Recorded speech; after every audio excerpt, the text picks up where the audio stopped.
দেখেন পরিস্থিতি এখন কোন দিকে মোড় নিল। সেটা হচ্ছে বাংলাদেশকে সমর্থন জানিয়ে বিশ্বকাপ প্রস্তুতি স্থগিত করলো পাকিস্তান। তার মানে বাংলাদেশের যে দাবি সেই দাবিটা পাকিস্তান এখন অন করছে। পুরো খেলাটা কূটনীতি এবং রাজনীতির সাথে মিশে একাকার হয়ে গেল।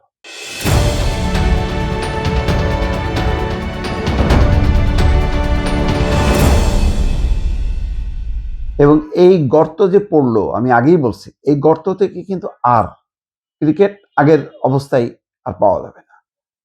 এটা শুরু করলো ভারত এবং এখন সম্ভবত ভারতের নেতৃত্বেই এটা শেষ হয়ে যাবে এই উপমহাদেশে। আর ভারত, পাকিস্তান আর বাংলাদেশ, এই দেশগুলোর পারস্পরিক খেলা হবে কিনা সন্দেহ। ক্রিকেট আমাদের হাত থেকে হাতছাড়া হয়ে গেলে এখন যদি বিশ্বের অন্যান্য নতুন দেশ এসে ক্রিকেট খেলে, ক্রিকেট বেঁচে থাকবে, আর নাহলে ক্রিকেটের আকর্ষণ হারাবে। আর পাকিস্তানও যদি না থাকে, বাংলাদেশও না থাকে, ওই শুধু ভারতকে কেন্দ্র করে এই ক্রিকেটেরও তো একটা ব্যবসা আছে। অনেক স্পন্সররা আসে, তারা টাকা দেয়, তারাও কিন্তু পিছায় যাবে। দেখছেন কত বড় সর্বনাশ হয়ে গেল।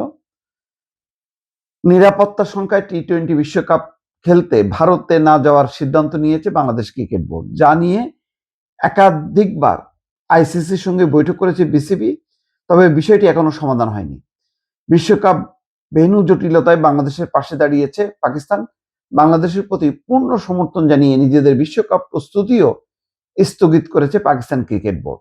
ক্ষতিটা কিন্তু আলটিমেটলি মানে ভারতের বেশি হলো, কারণ ভারতের হচ্ছে সবচেয়ে প্রধান বাণিজ্যিক খেলা হচ্ছে এই ক্রিকেট। সেই ক্রিকেটে তাদের মানে এটাকে ঘিরে যে পলিটিক্স করতে গেছে, মুস্তাফিজকে আক্রমণ করলো ওই অর্থে যে বের করে দিল।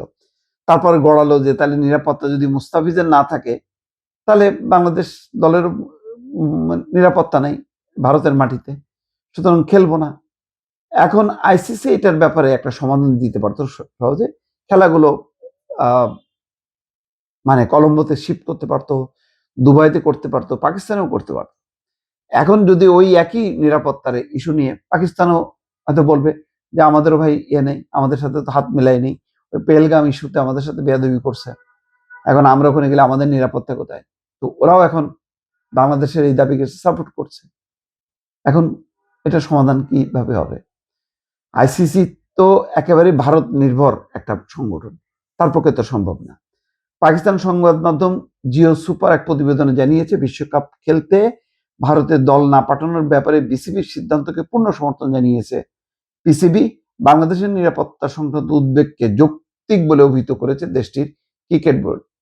প্রতিবেদন আরো বলা হচ্ছে, বাংলাদেশ ইস্যুতে আইসিসি যদি সন্তোষজনক কোনো সমাধান দিতে ব্যর্থ হয়, তাহলে পাকিস্তানও টুর্নামেন্টে অংশগ্রহণ পুনর্বিবেচনা করবে।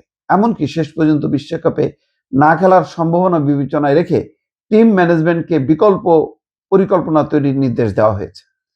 জিও সুপারের সূত্র বলছে, পিসিবি মনে করে আয়োজক হওয়ার দোহাই দিয়ে কোনো দেশের উপর চাপ বা হুমকি প্রয়োগ করা উচিত না। যেহেতু আয়োজক, সুতরাং তারা চাপ দিতে পারে না। বাংলাদেশের ভেন্যু সমস্যার সমাধান করতে শনিবার বিসিবির সঙ্গে বৈঠক করতে ঢাকা আসেন আইসিসির ইন্টিগ্রিটি ইউনিটের জেনারেল ম্যানেজার অ্যান্ড্রু এফ গ্রেফ। বিকেলে বিসিবির সঙ্গে বৈঠক করেন তিনি।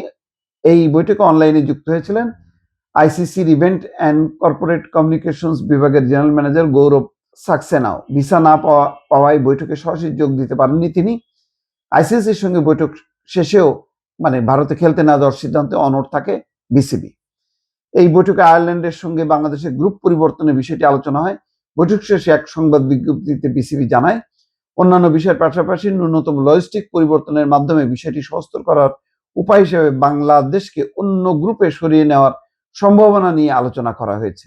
তো যাই হোক, এদিকে ক্রিকবাজ বলছে যে আমরা সুনির্দিষ্ট আশ্বাস পেয়েছি যে মূল সূচি থেকে আমাদের কোনো পরিবর্তন হবে না। আমরা নিশ্চিতভাবেই শ্রীলঙ্কায় গ্রুপ পর্বের ম্যাচগুলো খেলছি। এলোমেলো হয়ে গেল আর কি, মানে কি হবে এখনো পরিষ্কার না। আর পাকিস্তানও যদি একাট্টা থাকে, বাংলাদেশের পাশাপাশি থাকে, তাহলে কিন্তু ভারতের খবর আছে, এটুকু বলা যায়। ভালো থাকবেন। আল্লাহ হাফেজ।